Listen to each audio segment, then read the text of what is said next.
face to face with North America's deadly dozen.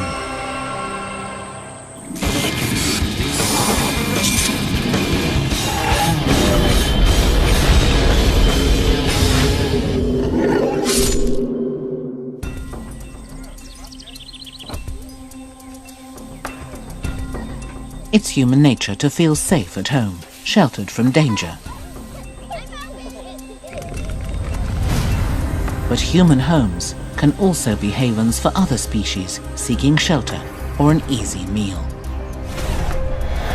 Over the ages, some of these animals have evolved superb predatory adaptations.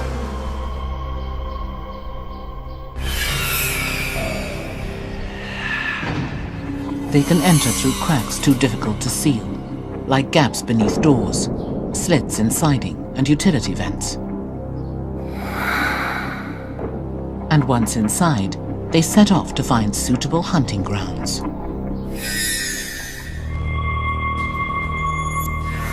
But what they think of as suitable, inside shoes, among gardening equipment, or under bed sheets, puts them in close proximity to humans.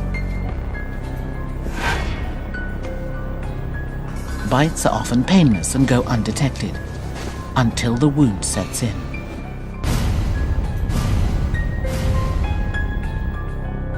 This is a brown recluse spider. Every year they bite thousands of unsuspecting victims. Rooted in the American heartland, they range from Iowa, south to Louisiana, west to Kansas, and east to Georgia. The brown recluse is often distinguished by the dark violin-shaped marking found on its back. It's resilient, capable of withstanding freezing winters in unheated basements and stifling summers in attics, and it can survive for months without food or water. Most spiders use webs to capture their prey, but the brown recluse uses stealth, lying in wait for insects to wander by.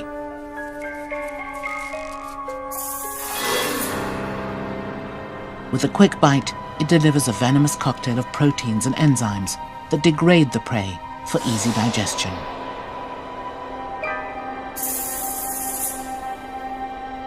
Spiders are great exterminators, eating roughly 2,000 insects a year in and around the home. Because the brown recluse spider seldom moves, most bites to humans are the result of accidental contact rather than deliberate attack. But the damage caused is the same. The bites are usually painless. Most victims don't even realize they've been bitten until 3 to 8 hours later, when the site becomes red, swollen, and tender. The majority of bites heal within 3 weeks, but some develop into necrotic lesions. As the venom continues to destroy tissue, the wound can expand by several centimeters over a period of days or weeks. Some ulcers can persist for months and leave deep scarring. The bites can cause fever, chills, rash, dizziness, and vomiting. And in rare cases, they can also be fatal, especially in children and the elderly.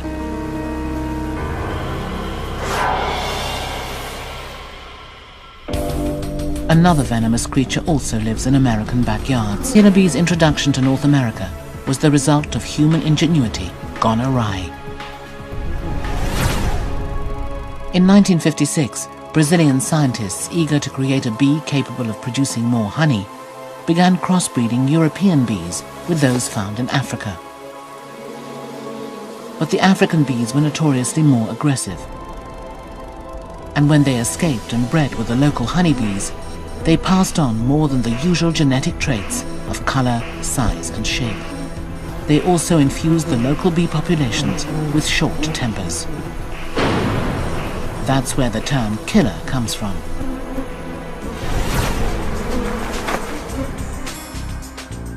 With no natural predators, the new super defensive hybrid flourished. Since 1956, they've bred with local bees and extended their range north at a rate of more than 300 kilometers per year. By 1985, they had reached Mexico, and over the course of the next 10 years, they killed 175 people. Killer bees were first reported in the United States in 1990, dispersing throughout the Southwest and California, and later into the Southeast, as far as food produced in the United States depends on bees to pollinate flowers that turn into fruit, vegetables, plants, and trees.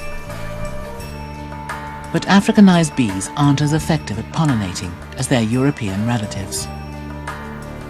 And if they continue to spread, some evidence suggests that the production of food could be impacted.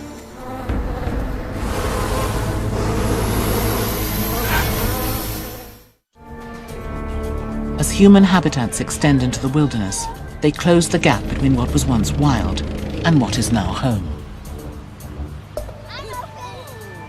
And some creatures that were once remote are now a part of everyday American lives.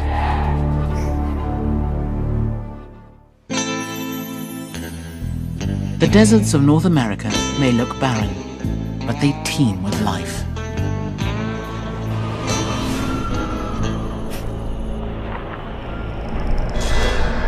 Creatures here have adapted to meet the brutal conditions with weapons that are among the most toxic under the sea. But the western diamondback isn't the only diamond-clad serpent in this desert.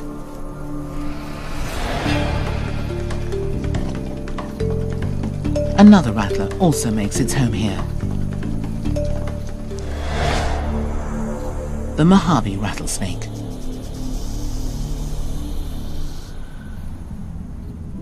They are nocturnal hunters that prefer the cool night temperatures, so Mojaves often emerge to search for lizards and small rodents after the 40-degree day is over.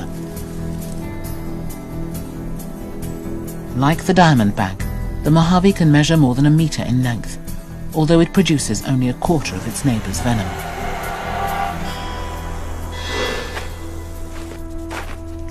But what it lacks in volume, it makes up for in potency. One bite can contain enough venom to kill 9 humans.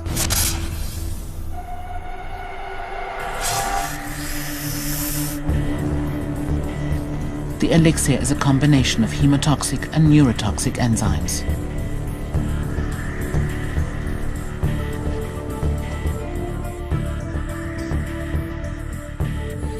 The neurotoxins freeze and kill prey by blocking nerve impulses to the muscles, causing paralysis and ultimately asphyxiation. And the hemotoxins digest and break down the victim's blood and tissue. This snake should never be approached or provoked.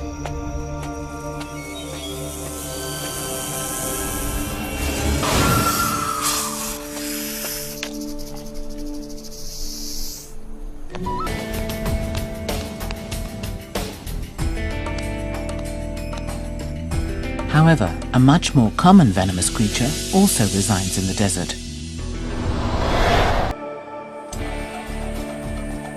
The creatures living in the extremes of the desert must possess extreme skills to survive, unique predatory adaptations and distinct defensive behaviors that earn them their place among the deadly dozen. But the oceans that surround North America and the lakes and rivers within it also hide some of the continent's most evolved predators. Here we humans are in a different world, completely out of our element.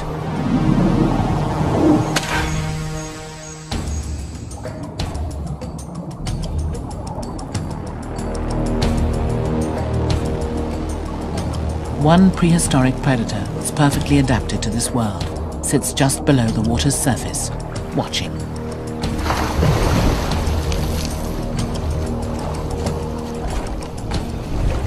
Suddenly, its predatory instincts take hold.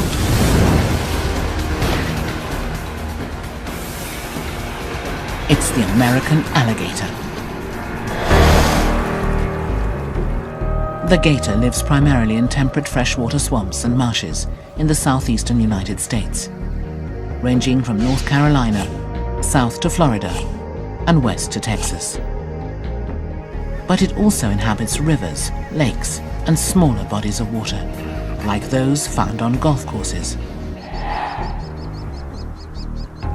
These are all environments rich with the carnivore's preferred prey: fish, turtles, small mammals, and birds. In human attacks, alligators most often claim swimmers, followed by fishermen and even golfers.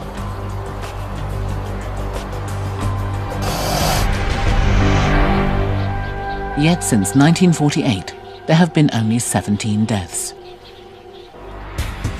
The alligators themselves are a different story. Once threatened by unchecked hunting and habitat loss, the species was declared endangered in 1967. But in the 20 years following, gators staged a spectacular comeback, and by 1987, they were considered recovered. Now numbering roughly 3 million, they still face habitat loss through new housing developments and golf courses, and any creature this large needs its space. Adult males average 4 meters in length and can weigh close to 300 kilograms.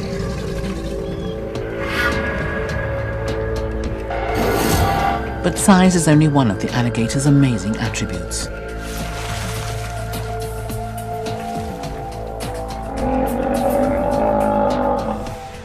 "200 million years of evolution has fortified this living dinosaur with a variety of incredible traits.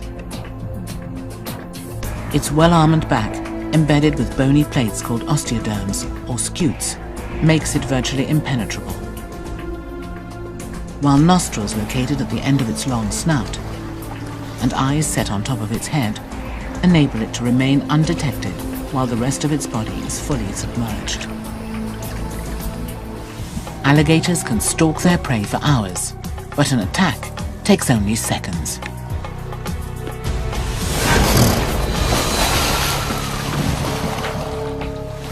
Most of the gator's momentum comes from the thrust of its powerful tail, which launches even a quarter-ton predator with surprising ease and distance.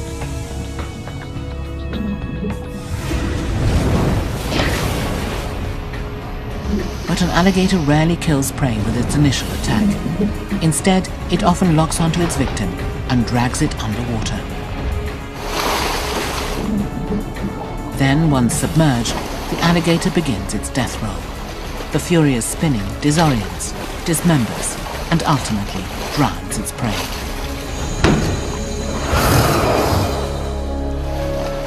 Alligators either tear off chunks or swallow their meals whole.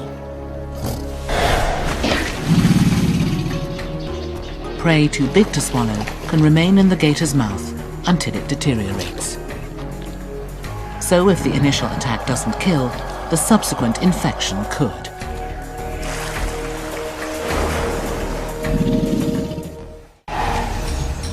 Another swampy recluse also glides along the water's surface searching for a meal.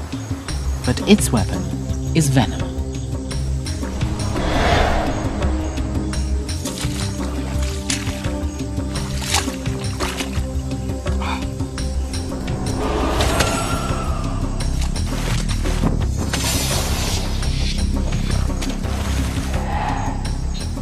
It's one of the most famous symbols of the North American swamplands. Some people call them water moccasins, others cottonmouths.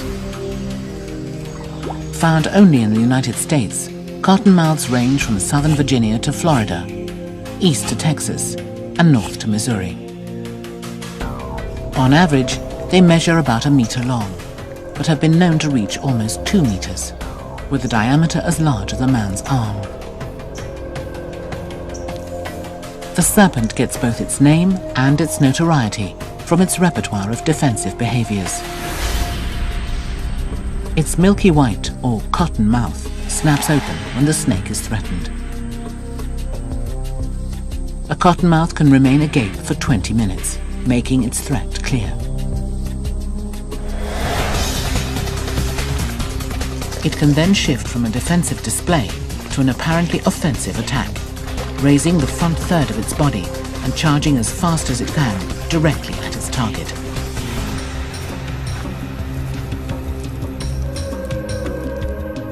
But this is a bluff. The snake changes course at the last minute. However, if you continue to provoke a cottonmouth, it will strike. And that's where the true danger lies. Its toxic bite digests its prey from the inside out.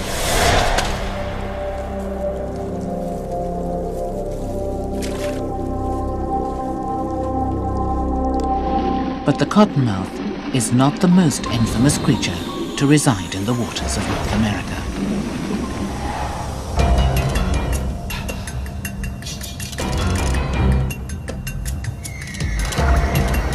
It has the girth of a buffalo, the appetite of a grizzly bear, and the stripes of a tiger. And when it strikes with phenomenal power.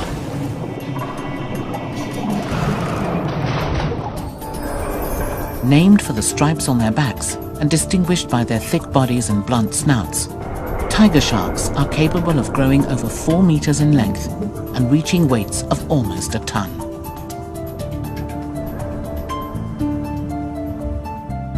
Mostly warm water predators, tiger sharks frequent the coastal waters around the Americas.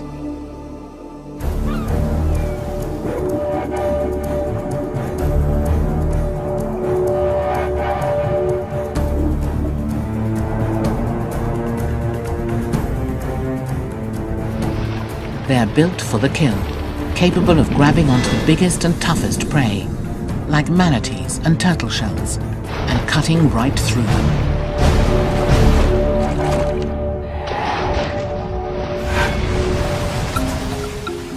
But what makes them successful is that they'll eat almost anything, living or dead. Their finely tuned senses can detect blood in the water from more than half a kilometer away. These giant sharks inhabit both open water and nearshore shallows. They're as comfortable in depths of 300 meters as they are at 3. Prey usually consists of seabirds, fish, turtles, and seals, but sometimes they target humans.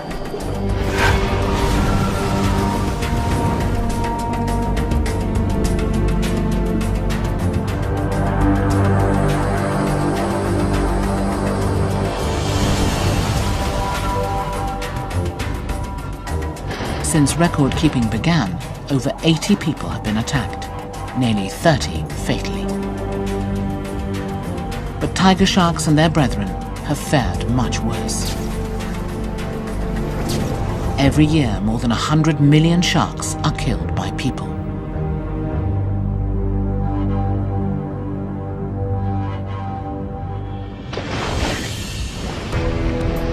The watery world below the surface is ruled by the creatures that inhabit it and can be dangerous for humans.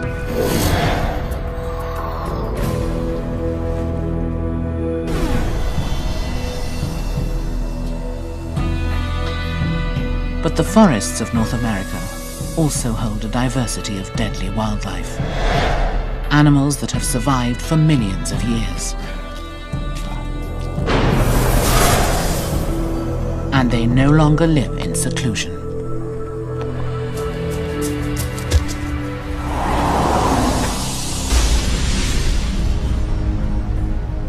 A silent hunter prowls the invisible boundary between its mountain hideaway and the suburban asphalt, looking for his usual prey, deer.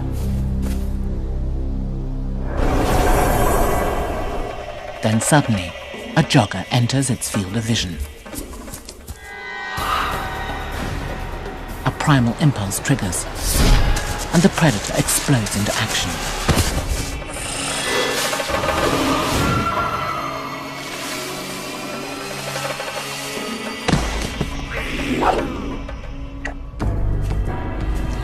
This cat goes by many names, including puma, catamount, mountain lion, and cougar.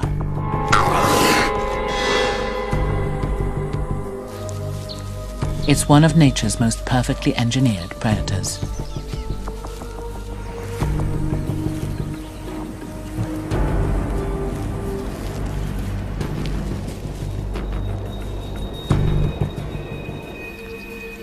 Adult male cougars can measure 2.5 meters and weigh up to 80 kilograms.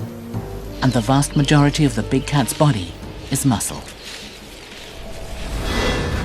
With its light but strong skeleton, flexible backbone, and long muscular rear legs, the cougar is one of the fastest land animals in the United States. When it's ready to feed, the nimble cat can reach speeds of 100 kilometers per hour, maintaining traction with its pivoting front legs and rudder-like tail. But it can also conquer the most rugged terrain with staggering leaps and bounds.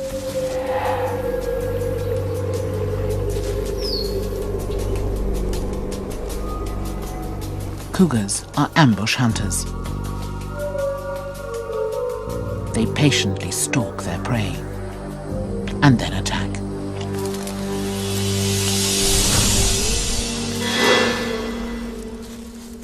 Deer are the primary staple of their diet, but over the past century, hunting and habitat destruction have reduced the cougar's range, increasing the number of human encounters to between 6 and 10 a year.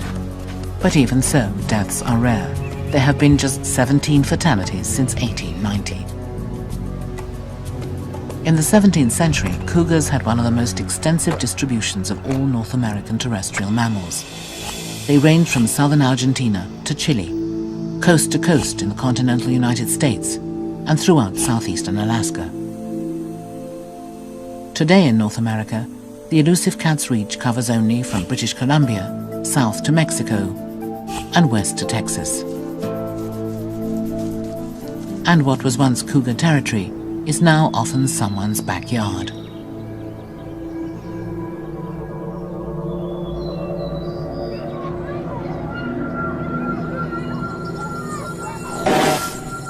But another, much smaller predator also lives in the forest, lying perfectly still and waiting.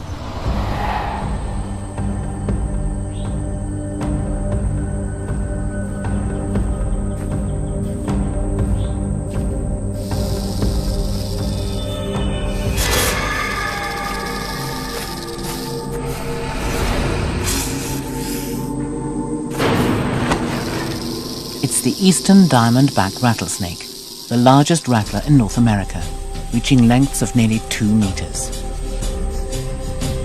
The rattlers themselves are enormous, but they also deliver an enormous amount of venom, more than any other snake on the continent. So rodents, their usual prey, don't stand a chance.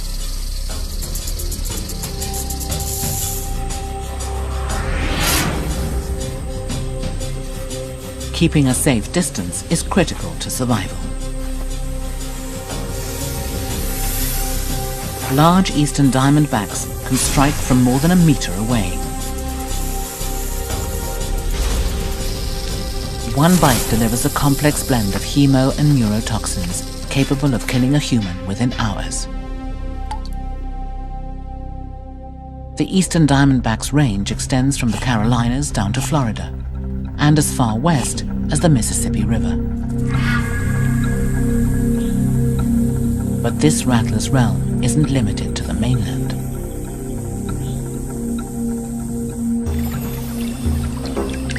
The eastern diamondback is also a skilled swimmer and can reach islands more than 150 kilometers off the coast, making this giant rattler a mobile predator.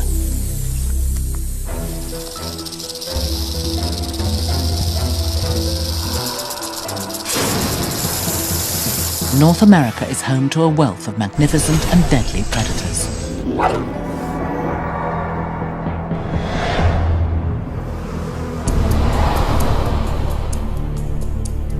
But one species looms above all others. Its massive size and explosive power make it one of the most impressive and fearsome creatures on the continent. I see this animal coming at us. You see teeth and you see claws. I remember thinking, oh, that's how it feels when your flesh gets torn apart. And you're starting to realize you're getting attacked by a bear. A grizzly bear. The grizzly bear is one of the largest land carnivores in the United States. Females can weigh as much as 200 kilograms, while males have been known to reach up to half a ton. Already a formidable presence at 1.5 meters tall on all fours, male grizzlies tower to heights of almost 3 meters when standing to survey the terrain. Despite its intimidating dimensions, the bear is an omnivore that spends much of its time feeding on insects, fish, berries, and nuts. When it does feed on large mammals, it's usually deer and elk.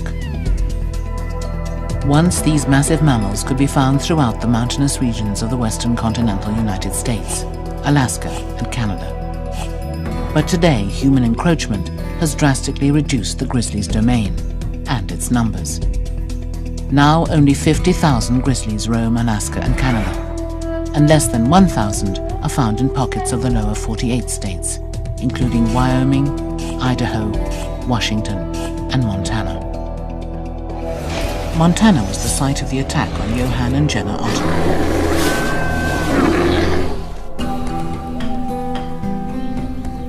In August 2005, 44-year-old Johann Otter and his 18-year-old daughter Jenna were on an early morning hike in Montana's Glacier National Park. Federally protected land, the park lies in the heart of Montana's grizzly bear country. When you're in Glacier, that part, you're in the middle of wilderness. There's no civilization, there's no help out there whatsoever. And we started on the trail. It was relatively quiet since it was about 7:30, 8 in the morning. We started walking, just talking loud. General precaution when you're in grizzly bear country is to make noise so that you alert whatever animals are around you of your presence. And it was about 2 hours into our hike when we came around a blind corner, and coming the opposite direction was a mother grizzly bear and 2 cubs. And we just kind of hit face on at about 6 feet away. And she takes 2 steps back and says something like, "Oh no." And suddenly I see this animal running at me, and it bites me in the back of my thigh. It starts moving around like you're a rag doll. Trapped between a raging bear and a 9-meter drop, Johann made a life and death decision. I have to get into safety, and I basically dive up the trail into some bushes, about 20 feet below. Safe but badly battered, the father called for his daughter. "Jenna, come down here, it's safe down here." I don't think Jenna ever heard me. But the grizzly did. I remember still seeing the bear popping its head up, looking down at me, and just running down. And this animal has incredible speed. Despite their enormous size, grizzlies are faster than an Olympic runner. They can sprint almost 50 meters in as little as 3 seconds, and gallop for up to 3 kilometers at speeds of 55 kilometers per hour.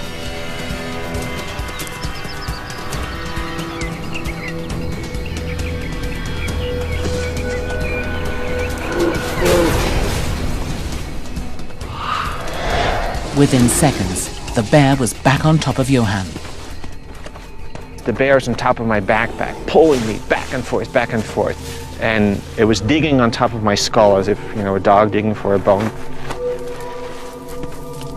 With paws 30 centimeters wide and 10-centimeter claws, humans are no match for a grizzly attack. I felt the paws on my neck at one point, and a lot of pressure right here. And that basically cracked some of the vertebrae right there. I could feel that was going.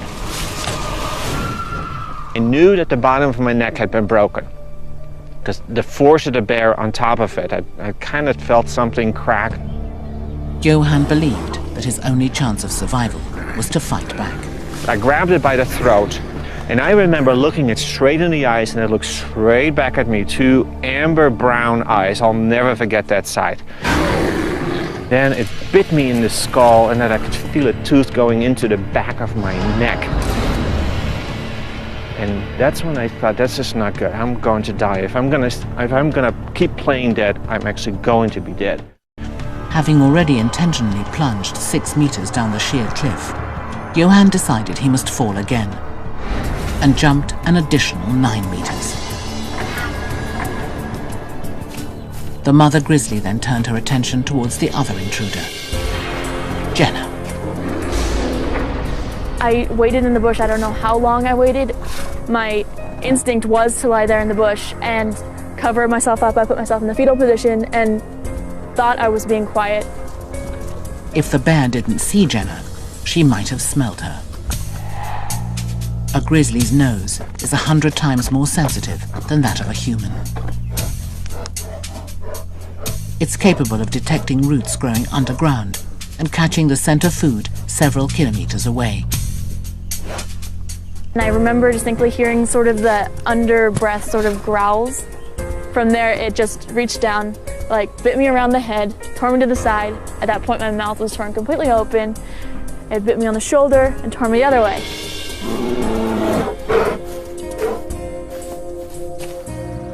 Grizzly bears will often run away as soon as they detect humans. But if they're surprised, they may attack. Over the past century, black bears and grizzly bears together have killed just 133 people in North America. It's believed that encounters with cubs, like Johan and Jenna's, trigger the female grizzly's maternal instinct. Mother bears will react aggressively if they sense their vulnerable cubs are in danger. But once the bear is convinced the danger has passed, it will probably disappear into the wild, leaving the intruders behind. So in most instances, playing dead is the best response. It kind of looked at me over, sort of saw that I was bloody and I wasn't moving, not a threat to its cubs, and just walked off. Yeah. Jenna and Johan estimate that their combined attack lasted less than 5 minutes. Discovered by a passing hiker, they were airlifted to Seattle, Washington for emergency medical attention. I just couldn't move my arm. It was because the bite had gone down to the bone. And my head felt really bloody and caked with blood because there were some gashes in there from it biting around my face. And I was so lucky. But her father was not. They had to take care of approximately 28 wounds. I believe there were 6 different vertebrae that were broken.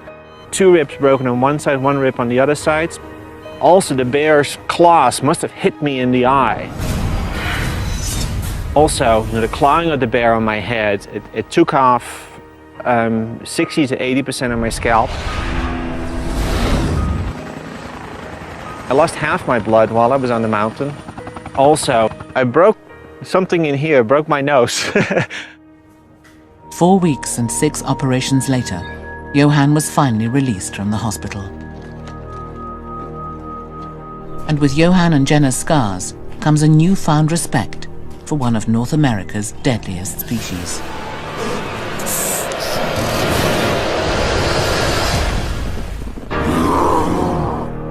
It's just an amazing animal, just an amazing amount of muscle, all in this one body. It's just one big piece of muscle, basically.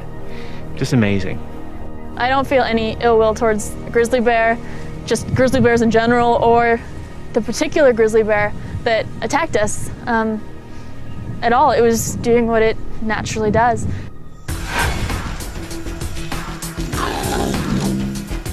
They are an elite group of 12, embodying all of nature's grandeur and power.